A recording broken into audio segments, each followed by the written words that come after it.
Hey guys, it's Haas here. I got some nice Black Ops 2 information that I was able to dig up. I'm commenting over a Modern Warfare 3 gameplay. I don't know why I should be commenting over Black Ops. It's not actually me playing in the video, it's my friend. He gets a Moab. I'm in the background, I'm in the game as he's getting it. But, he got a Moab. He asked if I could record it. I recorded it. I had it on my computer. I was like, what better way to celebrate some Black Ops 2 information than with a Moab? So he goes like 31-1, I think. But this video is not about the gameplay. It's about the information I'm about to bring you guys. He camps a lot, so it might be boring. But like I said, this isn't about the gameplay. It's about this information, which personally, this information is golden. There's no better information for Black Ops than this information that I'm about to give you guys. This information, I was able to find it on the official Call of Duty website. It was taken down. I don't know if Black Ops, Treyarch wanted it to be taken down, but it was taken down. It was on the Call of Duty website, which means it is legit. I don't know why they would want it taken down. This information, I've been a COD player since Call of Duty 4, and this information is the best information for a Call of Duty series I've ever heard of, ever. And I was pumped for Modern Warfare 3 with all the additions that they were going to be bringing, but this information just blows that away, and I don't know why they would want it to be taken down.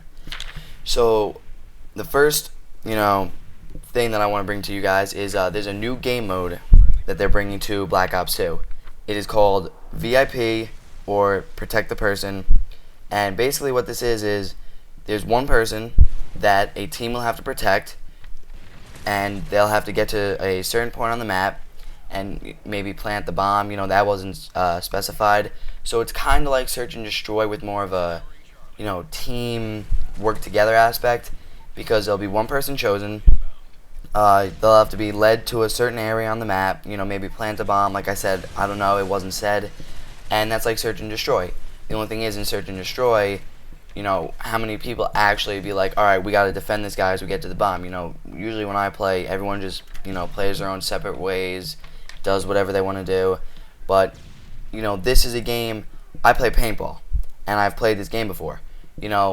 There's a person, you have to get them to the other side of the map without them getting shot, or in this case, getting killed in Call of Duty. And I think that is just amazing. The way that you'd have to strategize with your teammates, be like, alright, yo, two of you go this way, two of you go this way, and then the two people with the bomb, or whatever it's going to be, you guys go this way, we'll cover you up this way. This is a game mode you can't just all run out separately and hope for the best. You have to strategize for a game like this. There's no way you'll be able to just, alright, I'm going to go this way by myself and, do what I do. You go that way and do what you do. No, you're going to have to work together in this. You're going to have to strategize, all that stuff. Some other stuff that I was able to find is there's not going to be any more Team Defender or Infected. And I'm okay with this. Team Defender, I really never played it.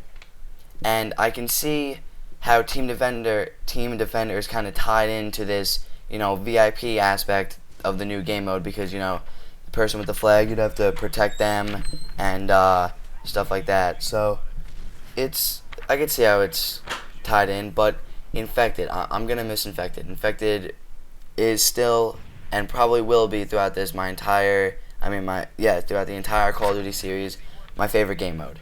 Unless I see something really game-changing, Infected, in my opinion, is one of the best game modes any Call of Duty has ever had. There's not really much more I could bring you on that, because that was all I was able to find. But something huge right here that I was able to find is point streaks will continue in Black Ops 2 with the Modern Warfare 3 system. You'll get points for capping a flag, getting kills, stuff like that. But something that, is good for objective players, but, bad for people who like their KD is, it's not just 1 point for everything now. You cap a flag, it's 1 point. It's not like that. A bomb plant is going to be considered 2 points. A neutral flag, so if you're just starting off domination, you cap your flag, that'll be 1 point, so that doesn't really change. But capping an enemy flag is 2 points. Capping a flag assist, so that's like you get on the flag with like 1 second left, that's 1 point. And it just said capture, so I'm thinking like capture the flag, you capture a flag or something, is 2 points. And I hate this. I hate this system because that means objective players who just run around capping flags, planting bombs, will be pulling AC-130s out of nowhere. They'll have 4 kills and have an AC-130 because they capped 3 flags. In Modern Warfare 3, it's kinda, balanced where it's only 1 point for everything. But still, you could play a game, have 10 kills, but you could have a juggernaut because you go around capping flags all game. So, personally, I hate this. I don't know your guys' opinion. I'd love to know in the comments below what you guys think. Please leave a comment. It means, let me know what you guys think. But, we're going to move on from that. Another thing that I was able to find is the specialist perks. The specialist kill streaks where, you get the kills, you unlock the perks as you go. Instead of, just you get 2 kills, you unlock a perk, 2 kills, unlock a perk, 2 kills, unlock a perk, and then you unlock every single one on the 7th kill. I think it's the 7th kill. It might be 8th. It's on the 2nd kill you will unlock 1 perk. On the 4th kill you will unlock 2 perks. So you'll have 3 then. And then on the 6th kill you will unlock 3 perks. So after 6 kills you will have 6 perks. Yeah, 6 perks. And then on the 8th kill you will unlock 4 perks. So you're not getting every single perk, which I think that's good because 8 kills in Modern Warfare 3 and you have every single perk. That's not fair. In this you actually have to choose the, I think, 10 perks you want, or 9 perks it is, and you will unlock those plus the 3 that you're already using.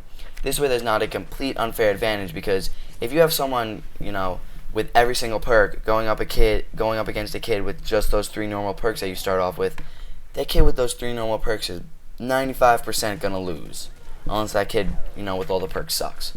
But this is a great add-on, or a great modification, because getting all those perks, after 7 kills is just, getting 7 kills is not hard. And then gaining Superman abilities after those 7 kills, I think ruins the game. It's awesome for the person that gets it, because you're unstoppable, basically. But for everyone else, it's basically impossible to kill that person. And also, when you get a pro perk, you have that perk pro. But when you get the specialist perk, say you don't have that perk pro, you automatically get it pro for that life as you're using that, specialist kill streak. So if I was running marathon, sleight of hand, that's actually not a thing. If I was running marathon, dead silence, and assassin, but none of them were pro, and then I get them in the specialist kill streak, I get them pro automatically. That's not going to be the way in Black Ops 2. You have to have the perk pro to get it pro when you get it in the specialist bonus. That's a great add-on, because kids without pro perks were getting pro perks, and they were doing even better with these pro perks that they didn't even earn. So the modifications, in my opinion, are a great addition, or a great change. Another thing which I was able to find, which I loved in Black Ops, is there will be no RCXD cars in Black Ops 2. Those little things, 3 kill streak, you call it in, vroom, vroom, vroom, boom. It's like, a mini C4 that you could drive around. Yeah, none of those in Black Ops. There won't be any of that in Black Ops 2. And I remember in Black Ops, hours of fun doing, RC car races through the maps. In Nuketown, it had the little cut through where you go around the side of the map. All the maps had little RC car spots. I'm a little disappointed. It was fun for the private match aspect, but I hated it online, because you'd be running and you just hear that little, room coming up behind you. You'd be like, oh shit, I'm gonna die. And there was no way to get away from it. If you didn't have blast shield or whatever it was called, you were dead. Now, that pissed me off a little bit. But what are you gonna do? The game's gotta get better as they go. And another thing, which in one aspect is completely amazing, but the other aspect, I think it can ruin a game. One thing can ruin a game, and here it is.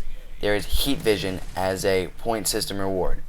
And now you guys probably like, oh, it's probably just like night vision in Call of Duty 4. How can that, you said that can ruin a game. Okay, it can be used to detect enemies through walls. Yeah, now I had that little pause there. I didn't nothing went wrong with the video. I paused there so you guys can soak that in. It can be used to detect enemies through walls. Yeah. That means like they could sit in a corner and be like, dude, a kid's coming from my right, in a corner.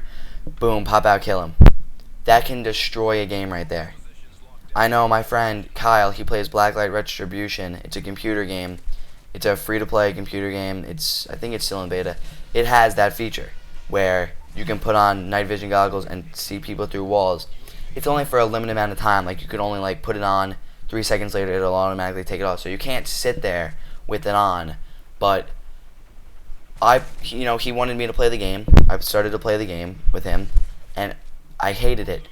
Being able to be seen through walls, there's no point to it. It's stupid. It is stupid. And I will fight someone on the fact that it is stupid.